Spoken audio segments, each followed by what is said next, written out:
Generation जी, India और पाकिस्तान एक जैसे मुल्क और एक जैसी बेहद तेज़ आवाज़। जनरेशन जी अपना सिक्का मनवाने में खूब आगे है, चाहे पेपर लीक का मसला हो, अनएम्प्लॉयमेंट हो, independent of speech, freedom of expression का मामला हो, या फिर इनिशियल फंडामेंटल राइट्स को वायलेट होते हुए देखें तो ये जनरेशन जी चुप बैठने वालों में से नहीं है। जनरेशन जी इतनी ताकतवर है कि अपना सिक्का मनवाना खूब जानती है। जनरेशन जी है क्या? जनरेशन जी एक्चुअल में वो है जो कि जैसे कि साउथ एशिया के अंदर 50% से ज़्यादा के जो लोग हैं वो 30 साल से कम उम्र के नौजवान हैं, जिसको हम जनरेशन जी कहते हैं। अब एशिया के अंदर इतनी बड़ी तादाद है जनरेशन जी की। ये नस्ल जो है ये बेसिकली एक सोशल मीडिया के थ्रू बड़ी हुई है। इनके पास इंफॉर्मेशन काफ़ी क्विक पहुंच जाता है। Social media, mobile phone, smart watches, digitisation के थ्रू ये जो नौजवान हैं ये बड़े हुए हैं। ये नस्ल चुप बैठने वालों में से नहीं है। इनके पास इंफॉर्मेशन इतनी स्पीड से पहुंचती है कि आप लोगों की सोच है। मोबाइल के थ्रू ये तमाम इन्फॉर्मेशन को काफ़ी ईजिली गैदर कर लेते हैं। अब सोशल मीडिया पर ये किस तरीके से अपने सिक्के को मनवाते हैं? सबसे पहले ये रोडों पर नहीं निकलते, पहले ये सोशल मीडिया पर आकर एक दूसरे को यूनाइट करते हैं, यानी इत्तेहाद पैदा करते हैं। ये लोग यूनाइटेड करते हैं एक दूसरे को सोशल मीडिया अकाउंट्स के थ्रू, और अकाउंट्स के थ्रू एक ऐसी कैंपेन चलाते हैं जिससे ये इतने ताकतवर बन जाते हैं कि यहाँ के इनके अपने मिनिस्टर्स, अपने प्राइम मिनिस्टर्स, अपने हुकूमतों को हटवाने में खूब आगे हैं। पहले बात करते हैं इंडिया की जनरेशन जी की, कॉकरोच जनता पार्टी। कॉकरोच जनता पार्टी ने जिस तरीके से इंडिया की हुकूमत को हिला के रख दिया था वो आप सबके सामने है। दिल्ली से शुरू होने वाले इस एहतजाज ने इतनी हाइप पकड़ी कि इसने अपने मिनिस्टर को हटवा दिया। लेकिन असल सवाल ये है कि इन दोनों पाकिस्तान और इंडिया की हुकूमत, इनकी सरकार अपने स्टूडेंट्स के साथ, अपने प्रोटेस्टर्स के साथ कैसे अपने आप को टैकल करती हैं, कैसे और कहाँ डील्स होती हैं, कैसे सोशल मीडिया, इंटरनेट बंद कर दिया जाता है, कैसे वाटर कैनन का इस्तेमाल होता है, कैसे शेलिंग की जाती है, कैसे FIRs इनके हाथ में पकड़ाई जाती है। ये तमाम चीज़ें आज की इस वीडियो में हम लोग डिस्कस करेंगे, फैक्चुअल डीपली डिस्कस करेंगे कि ये तमाम चीज़ें हैं क्या। पहले इंडिया के ऊपर अगर हम बात करें, जिस तरीके से इंडिया के अंदर एहतजाज हुआ, इंडिया के नौजवान अब सड़कों पर निकले, उन्होंने बात वाजे करी कि हम लोग यूनाइटेड हैं, और उन्होंने जिस तरीके से मिलियंस के ऊपर उनके फॉलोअर्स वगैरह चले गए कॉकरोच जनता पार्टी के ऊपर। कॉकरोच जनता पार्टी की शुरुआत इस तरीके से हुई थी, इंडिया के सुप्रीम कोर्ट में केस था, वहाँ के जज ने कह दिया ये अनएम्प्लॉयमेंट लोग गरीब ऐसे निकाल आते हैं जैसे कॉकरोच। तो उसके बाद एक नौजवान लड़के ने ट्वीट करके बताया कि क्यों ना हम कॉकरोचों की तरह रोडों पर निकल आए, क्या ये हो सकता है? तो फिर किस देखते देखते मिलियंस के अंदर इनके व्यूज़ वगैरह, इनके फॉलोअर्स बढ़े और इन लोगों ने अपना को यूनाइट करा और निकल के दिखाया। दिल्ली से शुरू वाले एहतजाज ने इतनी हाइप पकड़ी कि ये जंतर मंतर तक चला गया, और वहाँ जाके उन्होंने एहतजाज करा और इतने लोग सड़कों पर निकल आए कि ये बात वाज़े हुई कि ये तमाम लोग यूनाइटेड हैं। फिर जाके इंडिया के वज़ीर तालीम धर्मेंद्र प्रधान को अपना इस्तीफ़ा देना पड़ा और इंडियन गवर्नमेंट ने इसको मंजूर करा। उसके बाद ये एहतजाज ख़त्म हुआ और इंडियन मिनिस्टर्स यानी इंडिया के हुकूमती नुमाइंदों ने कॉकरोच जनता पार्टी के सरबराहान के साथ मिलकर एक प्रेस कॉन्फ्रेंस करी, जिसको एक पीस प्रेस कॉन्फ्रेंस का नाम दिया गया था। उसके बाद ये तमाम लड़ाई जो थी वो ख़त्म कर दी गई। अब बात करते हैं पाकिस्तान के ऊपर। पाकिस्तान की जनरेशन जी को कैसे पाकिस्तान की हुकूमत टैकल कर दी है। पाकिस्तान की हुकूमत इंडिया से बहुत ज़्यादा ख़तरनाक तरीके से टैकल कर दी है। जिस तरीके से इंडिया के अंदर स्टूडेंट्स को डंडों से मारा गया था, वाटर कैन का इस्तेमाल हुआ था, लेकिन यहाँ पे सीन काफ़ी डिफरेंट हो जाता है। यहाँ पे चलता है डायरेक्ट बुलेट, यानी यहाँ पे गोलियाँ चल जाती हैं। जिस तरीके से पाकिस्तान की हुकूमत टैकल करती है वो उस बारे में बात करते हैं। पाकिस्तान के अंदर भी बहुत एहतजाज हुए हैं। पाकिस्तान तो एहतजाज का गढ़ है। 2014 के अंदर इमरान खान ने ऐसा धरना दिया था जो कि 100 दिन तक चला था। पाकिस्तान के अंदर ज़्यादातर जो एहतजाज हुए हैं वो इमरान खान साहब ने ही लीड करे हैं। अगर आप 2022 के जलसे इमरान खान के देखें, उसमें अवाम की इतनी तादाद आती थी, तो वो तादाद कौन थी? वो जनरेशन जी थी। कोई दूसरी जनरेशन अल्फ़ा वल्फ़ा नहीं थी, वो जनरेशन जी थी। तो पाकिस्तान की अवाम बड़े ख़तरनाक तरीके से निकलती है, आपकी सोच है। लेकिन कश्मीर के मामले के ऊपर बात करते हैं। कश्मीर के अंदर क्या हो रहा है?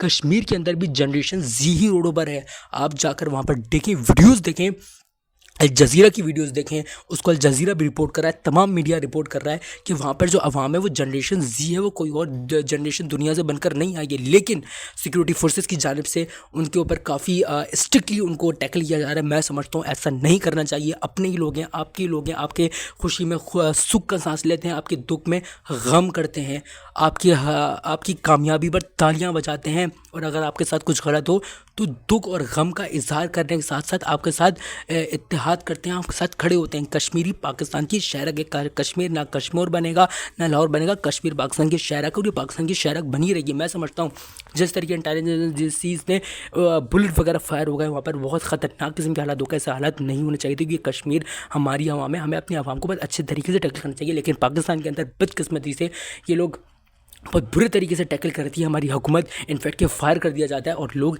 शहीद भी हो जाते हैं, अपनी जानें भी कुर्बान कर देते हैं, जो कि बहुत गलत बात है। ऐसा नहीं होना चाहिए। कश्मीर की आवाम हमारी आवाम है, हमें कश्मीर के साथ खड़ा होना चाहिए और हम कश्मीर के साथ खड़े हैं और खड़े रहेंगे। आज़ाद कश्मीर के अंदर जो मामला पेश हुआ है, उन्होंने दुनिया के अंदर ये बात एक इमेज किया कि पाकिस्तान की जो इंटेलिजेंस, पाकिस्तान की जो फोर्सेस हैं वो बहुत गलत काम कर रही हैं। ये तमाम चीज़ें चल रही हैं, वजह से पाकिस्तान की फोर्सेस का नाम जो वो ख़राब हो, जो कि नहीं होना चाहिए था। मैं समझता हूँ इन तमाम चीज़ों को बड़े अच्छे तरीके से टैकल करना चाहिए। ये काम हुकूमत का है। हुकूमत अपनी तमाम गलत काम जो है ना वो एंड इस्टेब्लिशमेंट के ऊपर डाल देती है, यानी इस्टेब्लिशमेंट का नाम ख़राब होता है। तो कि मैं पाकिस्तान की आर्मी से भी रिक्वेस्ट करूँगा वहाँ पर तमाम हालात को साज़कर बनाया जाए और इस तरीके से नौजवानों को खुदा ना खास्ता उनको ऐसे ना किया जाए, क्योंकि कश्मीरी हमारे लोग हैं और हम उनके साथ खड़े थे, खड़े हैं, खड़े रहेंगे। तो जनरेशन ज़ी को जिस तरीके से टैकल किया जाता है पाकिस्तान के अंदर, उस तरीके से इंडिया में भी टैकल नहीं किया जाता। पाकिस्तान के अंदर भी अगर जनरेशन ज़ी एहतजाज करने निकलती है तो इनके ऊपर वाटर कैनन का भी इस्तेमाल किया जाता है। वाटर कैनन के अलावा शेलिंग वगैरह भी होती है। इनफैक्ट कि एफआईआर्स भी हमें पकड़ाई जाती हैं, मुकदमात, गिरफ्तारियाँ, अरेस्टेशन भी चलती है, क्योंकि स्टेट जब अपने ऊपर आती है तो फिर स्टेट लॉ एंड ऑर्डर बरकरार रखने के लिए तमाम चीज़ों को क्रॉस करने की कैपेबिलिटी रखती है, जो कि एक फैक्ट है, फैक्चुअल बात है। लेकिन जनरेशन ज़ी को टैकल करने का सबसे आसान और अच्छा तरीका ये है कि आप जनरेशन ज़ी यानी नौजवानों के साथ बैठें, उनके साथ मीटिंग करें और उनको बताएं कि हम आपके तहफ़्फ़ुज़ात ख़त्म करेंगे और आपके साथ डील करेंगे और ऐसा कुछ भी नहीं होगा दोबारा। तो जनरेशन ज़ी इतनी अक्लमंद किस्म की जनरेशन है ये, क्योंकि ये फ़ालतू कामों पे बेसिकली यकीन नहीं रखती। ये आपकी बात मानेगी और आपके साथ खड़ी होगी, क्योंकि ये वादों के पक्के हैं। जनरेशन ज़ी जो है वो बड़ी समझदार किस्म की जनरेशन है। ये जनरेशन वो जनरेशन है, क्योंकि मैं भी एक जेनज़र हूँ, मैं भी तमाम चीज़ों को बड़े एक्चुअली देखता हूँ, क्योंकि मेरे पास इंफॉर्मेशन होती है। हम लोग पहले ज़माने की तरह नहीं है कि हम सिर्फ सीरीज़ देख लिया करते रहे, ड्रामे देख लिया करते रहे। हम करंट अफेयर्स पे बात करते हैं, हम करंट सिचुएशन को एनालिस करते हैं, बड़े टेक्निकली तौर से चीज़ों को एनालिस करते हैं। और ज़्यादातर जो हम लोग का इंटरेस्ट है वो करंट अफेयर्स पे होता है, दुनिया के अंदर एक्चुअल में चल क्या रहा है। हमारा ये इंटरेस्ट नहीं होता कि क्या ड्रामे के अंदर, फलाना ढमकाने के अंदर क्या हो गया, वहाँ पर किसकी शादी हो गई, किसकी डाइवोर्स हो गई, हम उस पे फैक्चुअल में नहीं रखते। हम दुनिया के अंदर ये चीज़ें देखते हैं कि क्या हो रहा है, क्या नहीं हो रहा। नेपाल की जनरेशन ज़ी निकल आई, उन्होंने अपनी हुकूमत को निकाल के लताड़ के फेंक दिया। बांग्लादेश की जनरेशन ज़ी निकल आई, श्रीलंका की जनरेशन ज़ी ने अपने तो पता नहीं क्या वहाँ पे तो पार्लियामेंट हाउस की मतलब काफ़ी ज़्यादा खतरनाक सिचुएशन हो गई थी। श्रीलंका, बांग्लादेश, नेपाल, इंडिया, पाकिस्तान में भी बड़ी खतरनाक से निकली। मैं चाहता हूँ पाकिस्तान में दोबारा इस तरीके का एहतजाज ना हो। अगर इस किस्म का एहतजाज हुआ तो ये पाकिस्तान की जो लेजिटिमेसी है उससे वो भी मार्केबल होगी, जो कि बहुत गलत बात है।